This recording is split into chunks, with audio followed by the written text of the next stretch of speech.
Hi everyone, welcome to digital GK classes. तो BPSC TRE 2.0 से related जो भी अपडेट है वो मैं आपको बताने वाली हूँ।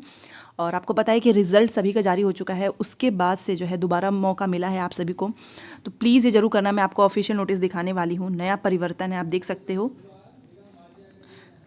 बाकी और भी बहुत सारी चीज़ें हैं, जैसा कि आपको पता है कि बहुत सारे ऐसे फर्जी अभ्यर्थी जो कि नौकरी कर रहे थे बीपीएससी टीआरई 1 के ही ट्रेनिंग के बाद, उनको भी बाहर कर दिया गया है। तो इस तरीके से देखा जाए तो कहीं ना कहीं आने वाला जो टीआरई 3 है ना, उसमें आप सभी को ज़्यादा पोस्ट देखने को मिलेगा, क्योंकि टीआरई 1 के ही अभ्यर्थी जो है पकड़े जा रहे हैं।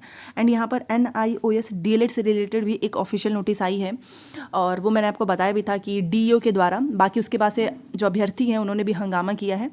तो सारी जानकारी आपको मेरे चैनल से मिल जाएगी, तो चैनल को सब्सक्राइब करके प्लीज़ वीडियो को लाइक कर दीजिएगा, सो दैट आपको अपडेट मिलता रहे। आगे बढ़ने से पहले मैं आप सभी को बताना चाहूँगी कि टेक्स्ट बुक पे अभी अब तक की सबसे बड़ी सेल आई है। और आपको पता है कि आपका सीटेट का एग्जाम है, बीपीएससी का एग्जाम है, जो भी एग्जाम है, और वहाँ से आपको प्रीवियस क्वेश्चंस मॉक टेस्ट करने ही होते हैं। तो उसके लिए आपका टेक्स्ट बुक सबसे बेस्ट होगा, क्योंकि ये प्राइस बहुत कम है और इसमें 29 से 31 दिसंबर के बीच में ये सेल चल रहा है। इस बीच में अगर आप लेंगे तो आपको एक तो सस्ता भी पड़ेगा, दूसरा आप एवरी आवर जो है एक्साइटिंग प्राइस भी जीत सकते हैं, जो कि आपको यहाँ पर दिख रहा है। देखिए यहाँ पर जो है ना, पास एंड पास प्रो दोनों पे ये जो है सेल आई है, और ये आखिरी बार है, क्योंकि इतना सस्ता अभी तक नहीं आया है। टेक्स्ट बुक पास आपको देख सकते हो 179 में, और पास प्रो आपको 269 में। बट ये इतना कम आपको तब मिलेगा जब आप GKC कोड यूज करेंगे। तो याद रखिएगा, जब भी आप ये परचेज करने जाएं तो आप GKC कोड जरूर यूज करना, इससे आपको सस्ता पड़ेगा। सारी डिटेल आपको मेरे डिस्क्रिप्शन बॉक्स में मिल जाएगी, वहां से आप परचेज कर सकते हो। एंड याद रखना कि 29-31 दिसंबर के बाद से यह मौका नहीं मिलेगा, उसके बाद से इसकी प्राइस बढ़ जाएगी। तो चेकआउट जरूर करें। चलिए एक एक करके बात करते हैं। सबसे पहले ये देखिए, यहाँ पर विज्ञापन संख्या 27/2023 विद्यालय अध्यापक नियुक्ति प्रतियोगिता परीक्षा के परीक्षा फल से संबंधित कोई शिकायत या फिर आपत्ति हो। जैसा कि पिछली बार आपने देखा होगा ना, शपथ पत्र और कुछ अभ्यर्थियों ने गलत दावा कर दिया था, तो उनके ऊपर कार्रवाई भी हुई थी। तो इसलिए जेन्युइन रीजन के ही साथ करना। अगर सच में कोई शिकायत हो, आपको कोई आपत्ति हो, तो आप शपथ पत्र के माध्यम से अभ्यर्थी आयोग की वेबसाइट onlinebpsc.bihar.gov.in पर अपने लॉगिन ID पासवर्ड से लॉगिन करने के बाद अपने डैशबोर्ड पर जाकर 3 से लेकर 13 तक दर्ज कर सकते हैं। मतलब 3 जनवरी से लेकर 13 के बीच में जो भी आपको शिकायत हो, जो भी आपको आपत्ति हो, आप दर्ज कर सकते हो। उल्लेखनीय है कि अभ्यर्थी द्वारा किसी भी अन्य माध्यम से प्राप्त शिकायत, मतलब ईमेल, ये सब एक्सेप्ट नहीं होगा। तो जो भी आपको आपत्ति हो, जो भी शिकायत हो, 3 से स्टार्ट हो जाएगा, 13 तक चलेगा, आप कर सकते हैं। बट याद रखना, सही चीज़ें हों, गलत चीज़ें नहीं, क्योंकि बहुत सारे अभ्यर्थियों के ऊपर कार्रवाई हो रही है। वहीं पर दूसरी नोटिस आई है, ये सारी नोटिस कल ही की है। ये देखिए, विज्ञापन संख्या विद्यालय अध्यापक नियुक्ति प्रतियोगिता परीक्षा के अंतर्गत दिनांक 14/12/2023 को प्रकाशित जो पूरक परीक्षा फल है, उसका वर्ग 1 से 5, 9 से 10, 11 से 12 में जो भी सफल अभ्यर्थी हैं और उन्होंने जो अपना डॉक्यूमेंट्स अपलोड किया था वो गलत है या फिर वो पढ़ा नहीं जा सकता है, तो सही दस्तावेजों को आप लोग पुनः, आपको रिजल्ट के बाद से एक बार और मौका मिला है कि आप अपने डॉक्यूमेंट्स को अपलोड सही तरीके से कर सकते हो, वो भी 30 दिसंबर से लेकर 1 के बीच में। ठीक है, तो जितने लोग भी परेशान थे ना कि उनके डॉक्यूमेंट्स जो है वो सही नहीं है, गलत हो गया है, तो अब आपके पास एक और मौका मिला है। अदरवाइज़ ऐसा लग रहा था कि रिजल्ट के बाद ये मौका ही नहीं देंगे, बट इन्होंने स्टूडेंट्स के बारे में सोचा और एक और मौका दे दिया है। वही सिंपल सी बात है, आपको बीपीएससी की वेबसाइट पर जाना है, लॉगिन ID पासवर्ड से लॉगिन करना है, देन आप जाकर डैशबोर्ड पर अपना सही डॉक्यूमेंट अपलोड कर सकते हो। यहाँ पर लिखा हुआ है कि अपलोड किए जाने वाले दस्तावेज की छाया प्रति 100 KB तक होनी चाहिए। अपलोड किए जाने वाले दस्तावेजों की जो छाया प्रति राजपत्रित पदाधिकारी द्वारा अटेस्टेड होना आवश्यक है। साथ ही अपलोड करते समय राजपत्रित पदाधिकारी का नाम, पदनाम, वही जैसा कि पिछली बार हुआ था ना, सेल्फ अटेस्ट करवाना है, और जिससे भी आप करवाएंगे ना, उसका नाम, पदनाम, पदस्थापन का स्थान और उनका संपर्क संख्या पोर्टल पर अंकित करना सुनिश्चित करेंगे। यह सफल अभ्यर्थियों के लिए एक अंतिम मौका है, इसके बाद से आपको मौका नहीं मिलेगा। तो ये सप्लीमेंट्री रिजल्ट वालों को भी मौका मिला है, और साथ में जो बीपीएससी टीआरई 2 वाले हैं उनको भी मौका मिला है। तो 1 के बाद से टीआरई 2 वालों को मौका मिलेगा, जो कि मैंने आपको कल बताया ही था। तो ये एक नोटिस आई थी, तो मैंने सोचा आपको बता दूं, तो आप अपने डॉक्यूमेंट अपलोड कर सकते हो। ठीक है, और टेलीग्राम पे मैं भेज दूंगी आपको नोटिस जो बीपीएससी टीआरई 2 का आया है, कि उनको कब से डेट, मतलब कि कब से वो अपना डॉक्यूमेंट अपलोड कर सकते हैं, जिनका भी गलत है। अगर आपका सही है तो आपको कोई दिक्कत नहीं है। यहाँ पर आप देख सकते हो कि 1 लाख से अधिक नवनियुक्त अध्यापकों के थंब इम्प्रेशन की होगी जांच और जांच में फर्जी पाए जाने पर होगी गिरफ्तारी।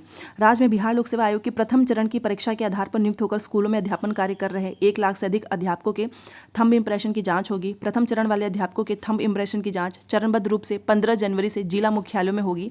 थंब इम्प्रेशन की जांच स्कूल अवधि के बाद होगी। हर स्कूल के प्रधानाध्यापक थंब इम्प्रेशन की जांच कराने अध्यापकों के साथ जाएंगे। और आपको पता है कि TRE 1 में अभी भी बहुत सारे ऐसे फेक कैंडिडेट्स हैं जो कि सेलेक्ट हो चुके हैं। तो ये एक अच्छी चीज़ है कि चलो कम से कम 15 जनवरी से करेंगे और जो भी किसी और की जगह पे पेपर देकर आता है ना उसके ऊपर कार्रवाई होगी। 6 माह में आधार में फ़ोटो नाम बदलने वाले अभ्यर्थियों की काउंसलिंग पर रोक।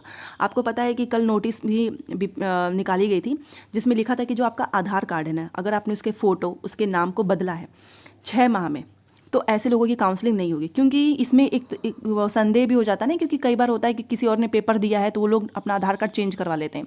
तो जिसने भी ऐसा किया है, और यहाँ पर आप देख सकते हो लिखा भी हुआ है के पाठक का जिला शिक्षा पदाधिकारियों को निर्देश दिया गया है कि जो अभी एग्जाम हुआ है अनुशंसित वैसे अभ्यर्थियों की काउंसलिंग नहीं होगी जिन्होंने 6 माह के अंदर आधार कार्ड में अपना फ़ोटो या नाम बदला है। ऐसे अभ्यर्थियों के मामले संदेहास्पद स्थिति में रखे जाएंगे। तो जिन लोगों ने भी 6 माह के अंदर अपना फ़ोटो नाम पता कुछ भी चेंज किया है उनका नहीं होगा काउंसलिंग। NIOS अभ्यर्थियों ने नियुक्ति की मांग को लेकर किया है हंगामा, क्योंकि NIOS में जो DEO हैं उनके द्वारा ऑफिशियल नोटिस जारी किया गया कि NIOS DLED का जो है अभी काउंसलिंग नहीं होगा। तो ये फिर हंगामा हुआ, वहाँ पर धरना प्रदर्शन में पहुंचे। और इसमें क्या है देखो, नियुक्ति की मांग को लेकर प्रथम चरण के जो पूरा परिणाम में से सफल NIOS अभ्यर्थियों ने गुरुवार को विकास भवन सचिवालय के सामने हंगामा किया। शिक्षा विभाग के दफ्तर के सामने एकत्र लगभग 100 अभ्यर्थियों का कहना था कि सोमवार को शिक्षा विभाग के आदेशानुसार समय पर वो काउंसलिंग के लिए अपने अपने स्थान पर उपस्थित हुए। आरंभ में काउंसलिंग की प्रक्रिया में भी उनको शामिल किया गया, लेकिन बाद में DEO के आदेश पर उनकी काउंसलिंग को रोक दिया गया। तो जितने भी NIOS वाले अभ्यर्थी हैं वो पूरा परिणाम में सफल हुए थे और फिर उन्होंने अपने नाम अनुक्रमांक के साथ शिक्षा विभाग के अधिकारियों को ज्ञापन भी सौंपा है। तो देखिए ये NIOS से रिलेटेड जो DEO इन्होंने सभी जो है जहाँ पर ये काउंसलिंग की प्रक्रिया हो रही है वहाँ पर एक नोटिस भेजा है कि जितने भी NIOS DLED वाले कैंडिडेट्स हैं अभी उनकी काउंसलिंग नहीं होगी। तो उसके बाद से अभ्यर्थियों ने ज्ञापन सौंपा है। अब देखते हैं कि इस पर कब तक क्या होता है। जो भी चीज़ें होंगी मैं आपको बता दूंगी। ये देखिए, समस्तीपुर में फर्जी प्रमाण पत्र वाले 4 शिक्षक हुए बर्खास्त। ये ऑलरेडी टीचर बन चुके थे, अब बाद में पकड़े गए हैं तो इन लोगों को नौकरी से हटा दिया गया। ऐसे बहुत सारे मामले हैं। यहाँ पर देखो, ये तो अभी मैंने आपको बताया था ना कि आधार में 6 माह में अगर आपने फ़ोटो नाम बदला है तो ऐसे लोगों की काउंसलिंग अभी नहीं होगी। और यहाँ पर पहले भी विभाग ने ये आदेश दिया था, बट अब ये दोबारा से आया है। और जितने लोगों को भी सुधार करना है, यहाँ पर देखिए TRE 2 का भी है। 3 से 13 जनवरी के बीच में आप लोग शिकायत भी कर सकते हो, और जिसका भी डॉक्यूमेंट गलत है तो 30 दिसंबर से लेके 1 जनवरी। और TRE 2 का मैंने अभी आपको बताया ना 3 से लेके 7 जनवरी, 3 से लेके 7 जनवरी के बीच में TRE 2 वाले अपने डॉक्यूमेंट सही कर सकते हैं। तो एक ये सबसे बड़ी चीज़ सामने आ रही है कि अगर आपने आधार कार्ड में कुछ भी ऐसा बदलाव कर लिया है ना 6 माह में, तो अभी फिलहाल ऐसे लोगों की काउंसलिंग नहीं हो रही है। BPSC से पहले चरण में चयनित 40 विद्यालय अध्यापकों की नियुक्ति रद्द। ये सोचिए, ये ऐसे 40 हैं जो कि TRE 1 में इनकी ट्रेनिंग हो गई थी, ये नौकरी कर रहे थे, बाद में पता चला कि इनके जो डॉक्यूमेंट्स हैं वो सही नहीं है। कक्षा 1 से 5 के लिए B.Ed अभ्यर्थी का चयन, पहले चरण में 1 से 5 के लिए B.Ed अभ्यर्थियों का योग्यता को समाप्त कर दिया गया था। इसके बावजूद B.Ed पास अभ्यर्थियों का रिजल्ट जारी किया गया है। इसके अलावा उर्दू में एक अभ्यर्थी TT और एक अभ्यर्थी CTET अनुत्तीर्ण पाए गए। 1 to 5 के लिए B.Ed पास ये नाम बताया गया है। तो इन लोगों की नियुक्ति को रद्द कर दिया गया है और इन अभ्यर्थियों को विद्यालय योगदान के समय पकड़ा जा सका। ठीक है, तो ये है 1 to 5 का हाल। तो कुल मिलाकर अगर आप देखें तो फर्जी अभ्यर्थी पकड़े जा रहे हैं जो TRE 1 वाले थे। तो इस तरीके से अगर आप देखो तो सीटों की संख्या बढ़ रही है। तो आने वाले समय में आपको वैकेंसीज ज़्यादा देखने को मिलेगी। और BPSC ने आप सभी को रिजल्ट के बाद एक और मौका दिया हुआ है। तो TRE 1 और TRE 2 जितने लोगों की भी काउंसलिंग होनी, आप अपना डॉक्यूमेंट देख सकते हो। और NIOS DLED का अभी काउंसलिंग रोक दिया गया है। ठीक है, तो देखते हैं कब तक क्या चीज़ें आती हैं। जो भी चीज़ें आएगी आपको मेरे चैनल से बता दिया जाएगा।